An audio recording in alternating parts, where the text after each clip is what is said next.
No one's to blame for this fight not happening. I just think it's absolutely ridiculous what Deontay Wilder's been fed by his team. You can't say, listen, I'm going to give you $50 million if you sign this blank piece of paper. That's insane. Basically signing your career over. Anthony Joshua's whole career is worth more than $50 million. I think Wilder is fooling no one. It's clear it was a publicity stunt. I do think he wants the fight, but you have to look at all this in context. How much has Wilder made in his career? His highest ever purse was actually a fall-through of a purse bid.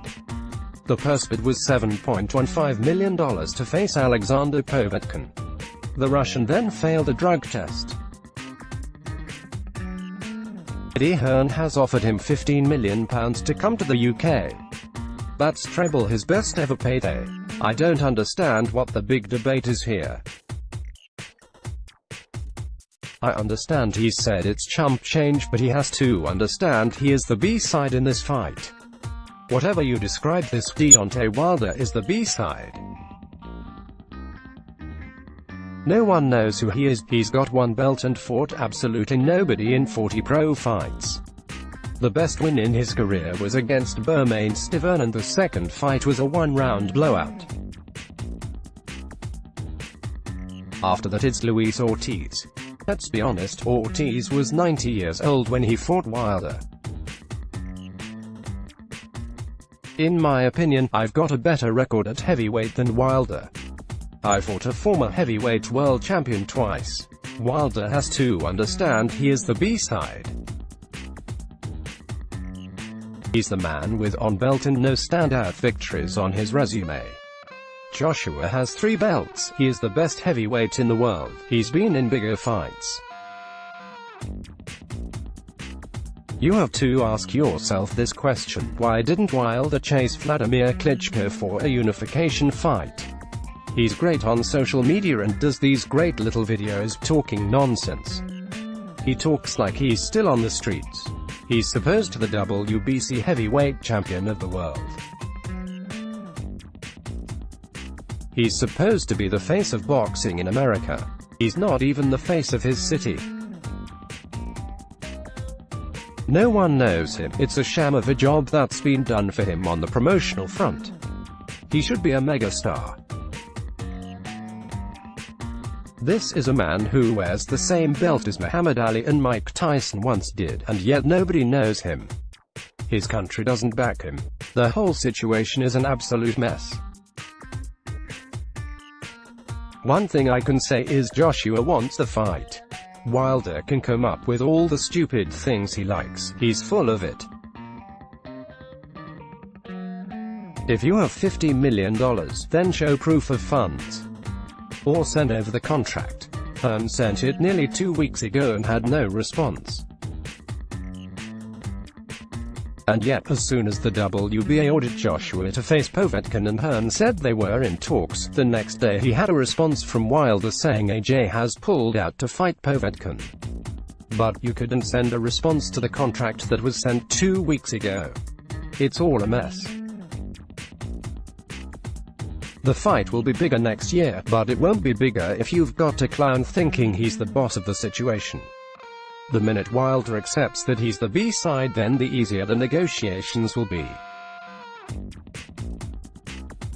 Wilder is whining because he needs to convince the public he tried to make the fight happen. Whereas Joshua has full confidence in himself and his team. He wants the fight to happen, but if it doesn't happen it's not because of him. There's only one contract on offer here and it's come from Matchroom Promotions.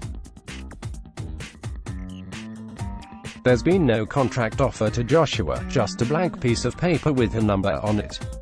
Hearn told me it was very scripted and the offer came directly from Wilder's personal email.